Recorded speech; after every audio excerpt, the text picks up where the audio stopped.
यांचे कनिष्ठ बंधू वैकुंठवासी हरिभक्तपरायण गुरुवर्य श्रीधर नाना महाराज यांचे चिरंजीव पुरुषोत्तम भाऊ आपल्या या नगरीमध्ये माऊली दादाच्या पुण्यतिथी निमित्त त्यांच्याच वंशातील त्यांचेच कुलदीपक आज आपल्या या नगरीला पावन करण्यासाठी हजर झालेले आहेत।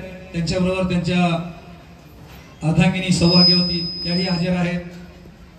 ज्या नानानी वर्षातून 2 वेळेस हे बाबा मला काय सोडी करू तू सोनिया येऊन आपल्या नगरीमध्ये आता काय केलं, ज्यांना काय प्रसाद दिले, ज्यांना आशीर्वाद दिला, ज्यांच्या काय अडचणी होत्या ते सगळ्या सफल करून सर्वांना सुख समाधानानं जीवन जगायचा मंत्र ज्या नानाने दिला त्या नानांचे चिरंजीव आज आपल्या नगरीमध्ये मुद्दाम होऊन आपण आमंत्रित केलेले आहेत।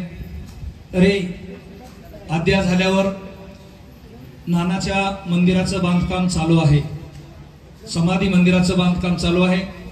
आपण बुक संपविलेले आहेत, पण मी एक तुमच्या पुढं माझ्या आयुष्यात मी कधी भीक मागितली नाही, दान मागितलं नाही, कोणापुढं हात पसरला नाही, पण माझ्या गुरुच्या मंदिरासाठी भाऊली मी या ठिकाणी बसवी।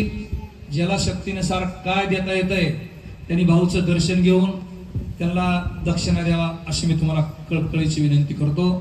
आपल्या या नगरीतर्फे त्यांना जोड आहेर घेतलेला आहे, त्यांनी तो जोड आहेर स्वीकारावा अशी मी त्यांना आपल्या गावकऱ्याच्या वतीनं विनंती करतो। चल द्या।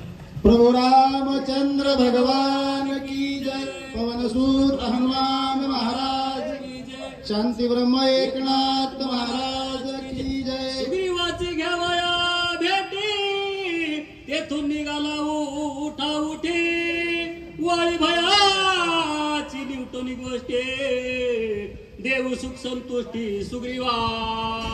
असो कथेचं अनुसंधान असं आहे, ज्या ऋषिकुमार पर्वतावरती सुग्रीवजीने वास्तव्य केलेलं होतं त्याचं कारण होतं काही वालीला ऋषींनी शाप दिलेला होता आणि बंधूचं वालीचं भय घेऊन भीतीनं या सुग्रीवजीनं या ऋषिमुख पर्वताचा आश्रय घेऊन त्या ठिकाणी स्थानपन्न झालेले होते।